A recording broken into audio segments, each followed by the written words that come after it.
Buenos días, hoy les vengo a explicar sobre qué es la sociología. Entonces podemos decir que la sociología es aquella ciencia que comprende el comportamiento de las sociedades. Por ejemplo, una gran sociedad que trabaja dentro de una organización, las personas, las diferentes personas o las grandes sociedades que pertenecen a grandes masas de sociedades o una subconjunta.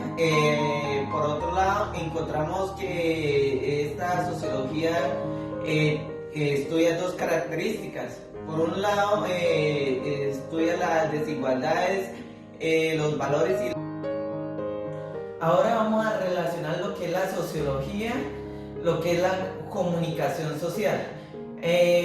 Como anteriormente mencionábamos, la sociología es aquella que estudia un entorno físico de una sociedad, y la comunicación social es aquella que estudia los mensajes mediáticos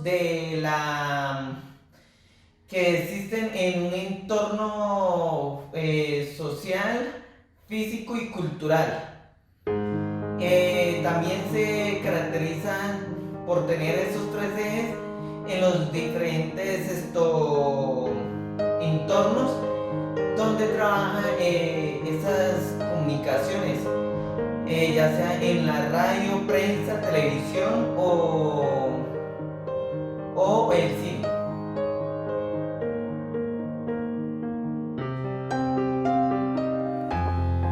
Ahora, por este otro lado, encontramos a grandes autores que trabajan dentro de esa sociología. Encontramos, por ejemplo, a Émile Durkheim entre los años 1858 y 1917. Por otro lado, encontramos a Max Weber entre los años 1864 y 1920. A Karl Marx entre los años 1818 y 1883. Entre 1798 y 1857. A Talcott Pearson entre 1902 y 1979. A Pierre Bourdieu entre 1930 y 2002. A Georges Simmels entre 1858 y 1918. A Anthony Giddens entre 1858 y 1918. Robert Kings Merton entre 1910 y 2003.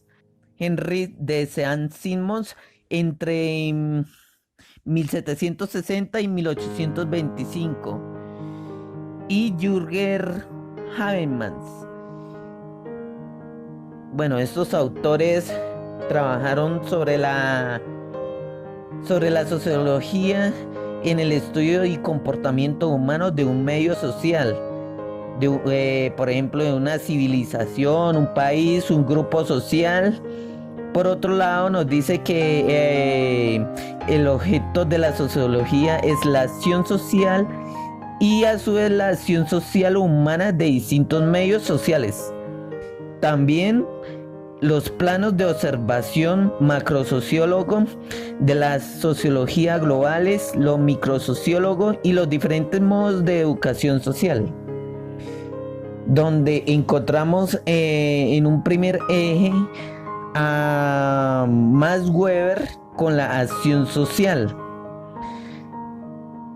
donde se caracteriza entre lo macro y lo micro.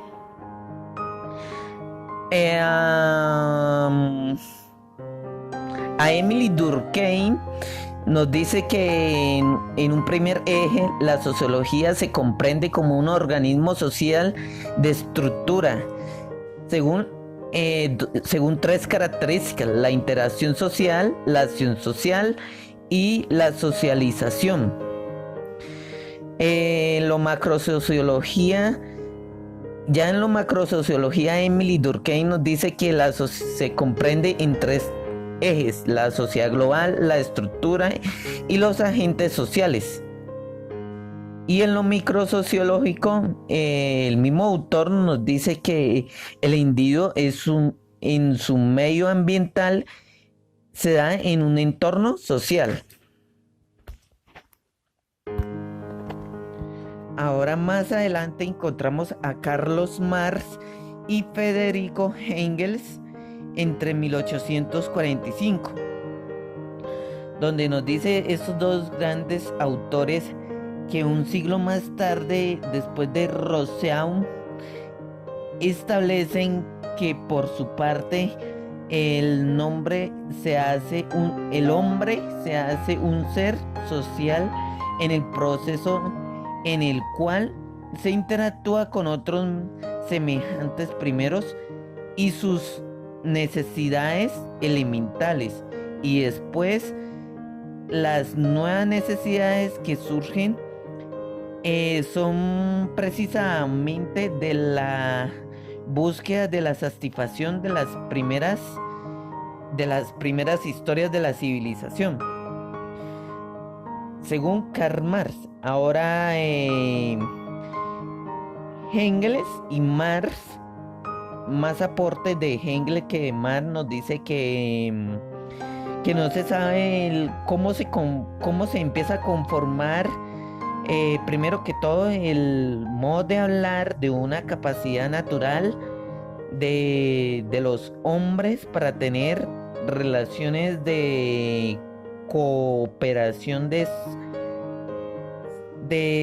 señalar en un cierto sentido inicial, y los posteriores desarrollos de un ser social de los humanos históricamente, a propiciarse entre lo que es algo inicial y este algo inicial nos dice que es como la satisfacción de las necesidades elementales de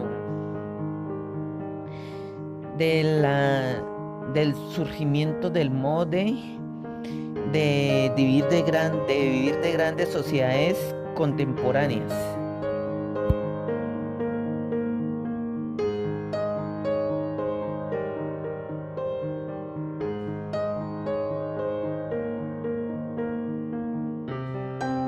Bueno, ahora ya en el segundo corte encontramos lo que es el acto social, el hecho social y el sistema social.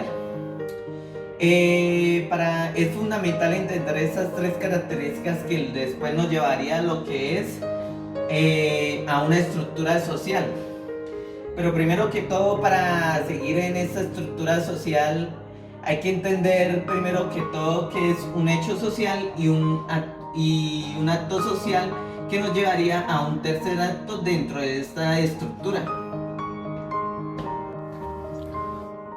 Bueno, acá un acto social es un hecho singular que cada hombre produce en la relación a su entorno a través de interacciones de manera individual o grupal.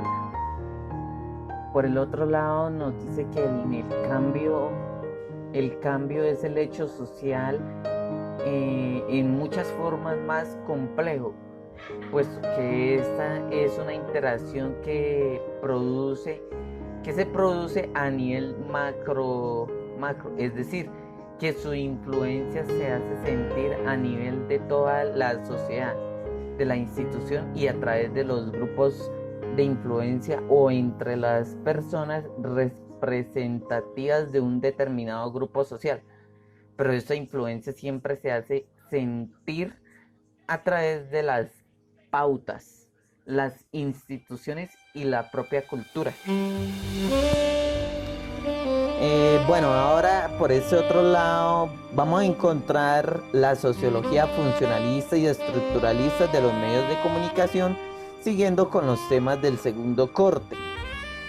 Entonces, a partir de este tema podemos decir que los medios de comunicación surgen a través de una luz que le dan una idea hacia la sociología funcionalista y estructuralista. Es decir, como nos explicaba Lewis en 1948, que es la definición de un marco conceptual a la sociología funcionalista de los medios de comunicación, que hasta entonces solo incluía una serie de estudios de carácter monográfica traducido en sectores de investigación de respectivamente.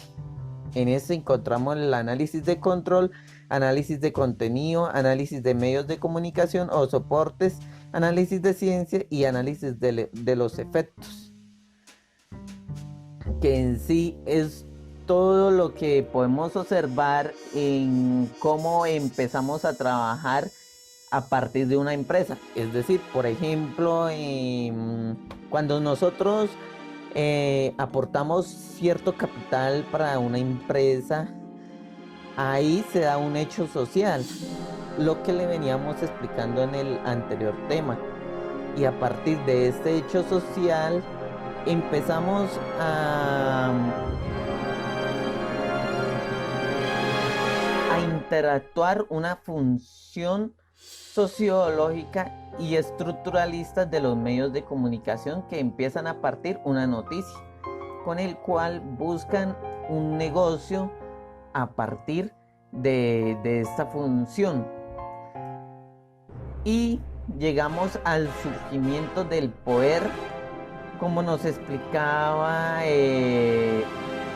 un autor muy llamativo como lo es Karl Holbach. Nos dice que no sigue en modo de alguno de la dirección trazada por Lewin.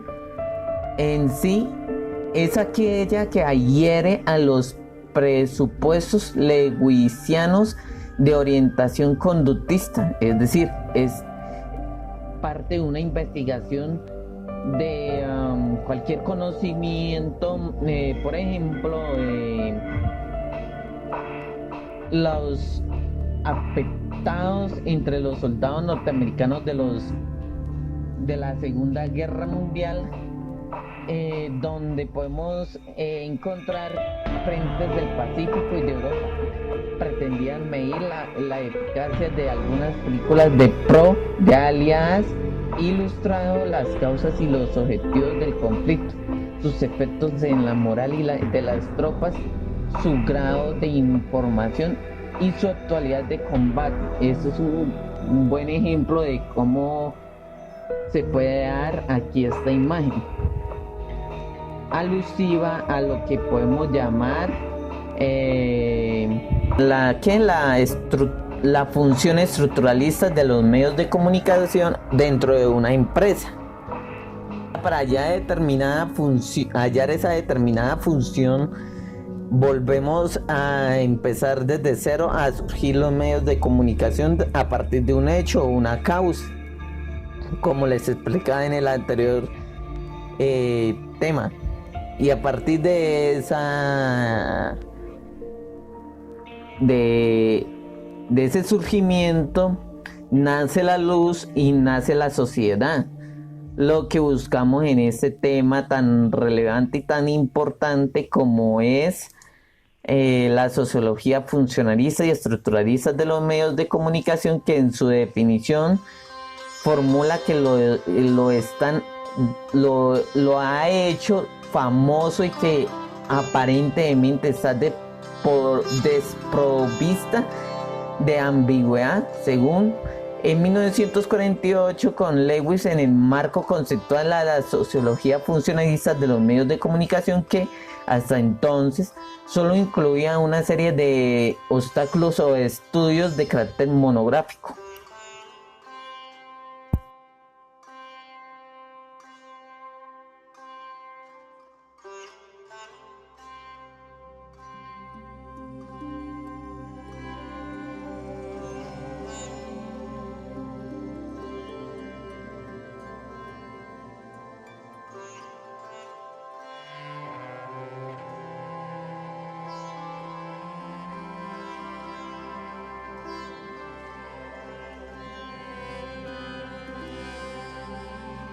en el tercer corte empezamos a hablar sobre el cambio social con el profe Jesús Ortega y con mis compañeros.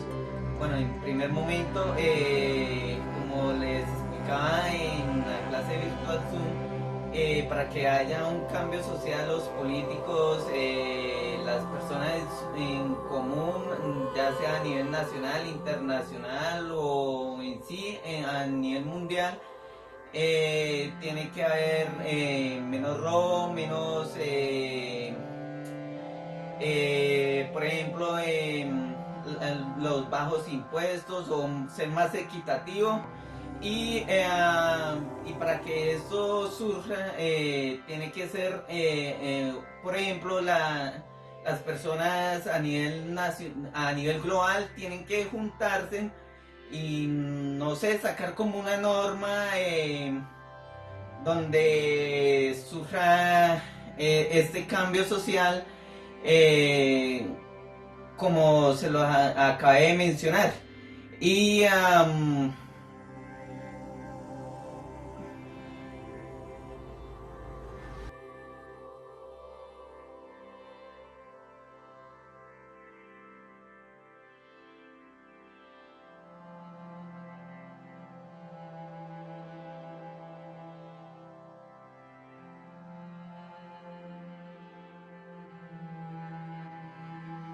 bueno, y siguiendo con otros temas de esta materia, voy a tocar el tema del video del profesor Néstor Daí, Naturaleza, Sociedad y Cultura en tiempos de pandemia, donde nos explicaba ese profe cómo surgía esta pandemia o COVID-19 en los diferentes países,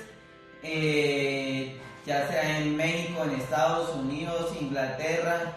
Pero más que todo me voy a enfocar aquí en Colombia, ya que todo ha venido evolucionando, digamos, con normatividad, pero no, pues, llamados, ha surgido bien en las diferentes ciudades, por decir, en Medellín, en Cúcuta, en Cali y en las diferentes ciudades de aquí de este país.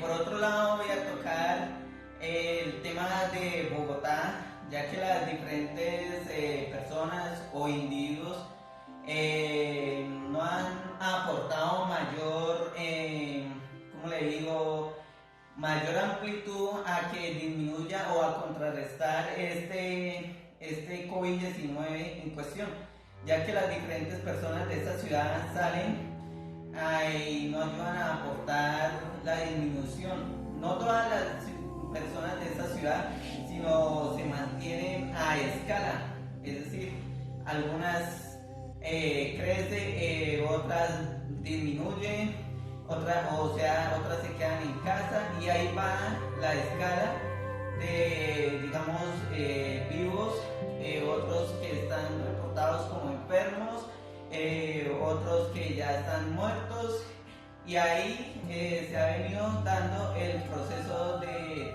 tiempo de pandemia referente a la naturaleza, sociedad y cultura, como nos explicaba este profesor ya mencionado. Y por último, quiero darle gracias al profe Jesús Ortega por explicarnos todos los temas de sociología en este semestre.